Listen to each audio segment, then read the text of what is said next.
अब एक नियम बड़ा विचित्र है हमारा शंकर पर जल चढ़ाने का। जो भाव वर्णित किया जाता है कि हम शंकर को मंदिर में जाकर जल चढ़ाते हैं तो खड़े खड़े चढ़ाएं कि बैठकर चढ़ाएं। बहुत ध्यान देना साहब। शंकर में मंदिर में जाकर हम भगवान शंकर को जल चढ़ाएं तो खड़े होकर चढ़ाएं कि बैठकर चढ़ाएं। अब दो तरह का शिवलिंग है मंदिरों में, दो तरह का शिवलिंग का निर्माण होता है, ठीक है। एक विष्णु शिवलिंग, एक शक्ति पार्वती शिवलिंग। बहुत ध्यान से सुनना।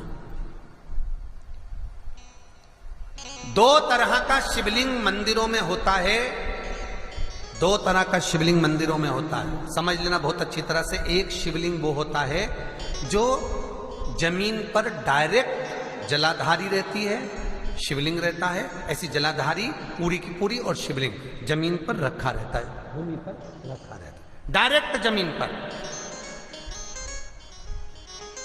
आप जल ले जाकर चढ़ाए, निकल गया रास्ते से। एक शिवलिंग जो जमीन पर डायरेक्ट शंकर भगवान की जलाधारी और शिवलिंग रखा रहता है, वो शक्ति शिवलिंग कहलाता है। माता पार्वती का हस्त कमल उस शिवलिंग के सम्मुख में। और दूसरा शिवलिंग एक डमरू जैसा होता है। अब वो हम उसको कैसे वर्णन, एक डमरू शिवलिंग होता है, ऐसा उसका स्टैंड होता है, ऐसा स्टैंड होता है, नीचे शिवलिंग रखने की जगह होती, फिर ऐसा होता है, फिर उसके ऊपर इस तरह शिवलिंग रखा होता है। एक दर्शन करें आप लोगों ने।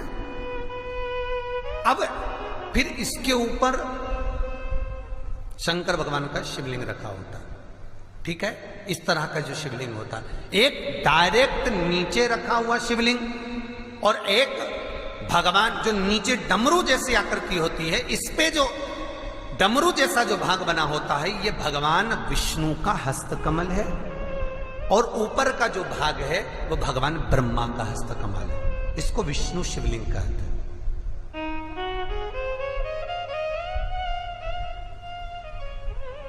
इसको हरीश्वर महादेव भी कहा जाता है। कौन सा महादेव कहते हैं?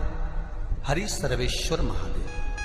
हरीश्वर महादेव भी कहते हैं, हरि सर्वेश्वर भी कहते हैं। तो डमरू जैसा जो शिवलिंग का निर्माण हुआ है मंदिर में, अगर शिवलिंग ऊंचा है, शिवलिंग थोड़ी सी हाइट पर है, ऊंचाई पर है, और डमरू जैसा भाग फिर उसके ऊपर जलाधारी के बाद शिवलिंग निर्माण किया गया है, तो वो विष्णु शिवलिंग कहलाएगा, वो हरीश्वर शिवलिंग कहलाएगा, वो हरिवंश शिवलिंग कहलाएगा, हरीश्वर कहलाएगा। और जो डायरेक्ट सीधे जो रखा हुआ है, 12 ज्योतिर्लिंग के अगर आप दर्शन करेंगे तो कहीं पर भी आपको विष्णु शिवलिंग नहीं मिलेगा, केवल एक नागेश्वर को छोड़कर। कहां पर छोड़कर? जम के बोलिए। केवल एक नागेश्वर। नागेश्वर को छोड़कर बाकी के जितने 12 ज्योतिर्लिंग में शिवलिंग के दर्शन करोगे सब शक्ति शिवलिंग मिलेंगे, सब जमीन पर। आप जितने भी देखेंगे, काशी का देखेंगे, महाकालेश्वर देखेंगे, तो डायरेक्ट जमीन पर जलाधारी बनी है महाकाल बाबा की, डायरेक्ट जमीन पर बनी है, कोई ऊंचाई नहीं है, डायरेक्ट जमीन पर फिर शिवलिंग है। ओमकारेश्वर देख लीजिए, ममलेश्वर देख लीजिए, आप चाहें तो विश्वनाथ देख लीजिए, डायरेक्ट जमीन पर। सोमनाथ देख लीजिए, डायरेक्ट जमीन पर। केदारेश्वर देख लीजिए, डायरेक्ट जमीन पर। भीमाशंकर, वैद्यनाथ, डायरेक्ट। आप वैद्यनाथ जी के लाइव प्रसारण कभी चालू कर देखना, डायरेक्ट जमीन पर, डायरेक्ट। तो जितने भी शिवलिंग हैं सारे के सारे शक्ति शिवलिंग हैं। जो डमरू के भाग पर रखा हुआ है वो हरीश्वर शिवलिंग, विष्णु के हस्तकमल पर जो रखा है, तो शास्त्र कहता है आप शक्ति शिवलिंग का जब जब अभिषेक करें, बहुत ध्यान रखना अपनी जिंदगी में इस प्रसंग को, जो शक्ति शिवलिंग हो उस पर जब भी जल चढ़ाना तो बैठकर चढ़ाना, बैठकर चढ़ाना। शक्ति शिवलिंग पर जब भी जल चढ़े, भले शिवलिंग कितना भी ऊंचा हो, कितना भी ऊंचा हो, तो संगी से चढ़ा दो, पर जल बैठ कर चढ़ाइए। भले शिवलिंग ऊपर है, पूरा तरह से हाथ नहीं पहुंचा, जैसे सोमनाथ जी में अब शिवलिंग कितना बड़ा है, महाकालेश्वर का शिवलिंग कितना बड़ा है, तो उसको तो बैठकर स्नान नहीं करा सकते। भले शिवलिंग कितना भी ऊंचा हो, पर अगर भूमि टच है, शिवलिंग अगर भूमि टच है, शक्ति शिवलिंग है, तो भले आधा शिवलिंग नहाए, आधे पर पानी जाए, पर बैठकर ही स्नान कराया जाता है।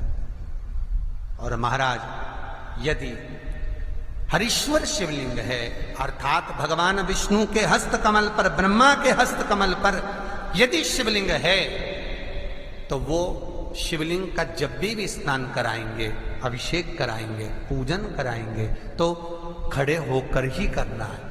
और खड़े होने का भी तरीका होता है, दोनों चरण बराबर में रखकर कभी भी शंकर भगवान के शिवलिंग का स्नान नहीं कराया जाता। महाराज दोनों चरण बराबर रखकर, अगर हरीश्वर शिवलिंग है, किसी मंदिर में शंकर को जल चढ़ाने के लिए आप गए हो और शंकर को जल चढ़ा रहे हो, तो हरीश्वर अगर शिवलिंग है तो दोनों पांव बराबर रखकर नहीं, एक सीधा चरण थोड़ा सा आगे रखिए और उल्टा चरण थोड़ा सा पीछे रखकर भगवान शंकर का जलाभिषेक करने पर लक्ष्मी जैसे अपने चरण रहते हैं, भगवान शंकर उसी तरह से लक्ष्मी को दौड़ाते हुए अपने घर में प्रवेश कराते हैं। लक्ष्मी भागती हुई, अगर जो पुष्टि मार्ग से जुड़े होंगे, जो भगवान ठाकुर जी की सेवा करते हैं, पुष्टि मार्ग से जुड़े हों, श्रीमद वल्लभाचार्य जी से, वल्लभ कुल बालकों से जिनका ब्रह्म संबंध हुआ है, ऐसे अगर जीव हैं, वैष्णव जीव हैं, तो वो दर्शन करते होंगे ठाकुर जी, यमुना जी और महाप्रभु जी का। तो कैसा दर्शन करेंगे? श्रीनाथ जी का दर्शन करेंगे तो दोनों पांव श्री जी बाबा के, मेरे ठाकुर जी के बराबर पर है, नाथ द्वारा वाले श्री जी बाबा के, गोवर्धन नाथ जी के दोनों पांव चरण बराबर। श्रीमद वल्लभाचार्य जी का दर्शन करेंगे तो दोनों चरण बराबर के फोटो में मिलेंगे। पर यमुना जी का अगर आप दर्शन करेंगे, पटरानी यमुना जी का जब दर्शन करेंगे, तो यमुना जी का चित्र का दर्शन करेंगे, तो यमुना हमेशा एक पांव यमुना जी का आगे मिलता है। क्यों? जो वैष्णव ठाकुर का दर्शन करे, श्रीमद वल्लभाचार्य जी के अनुसार भगवत चर्चा करे, उसके यहाँ यमुना भक्ति निरंतर प्रवेश करती जाए, इसलिए भागता हुआ चरण दौड़ता।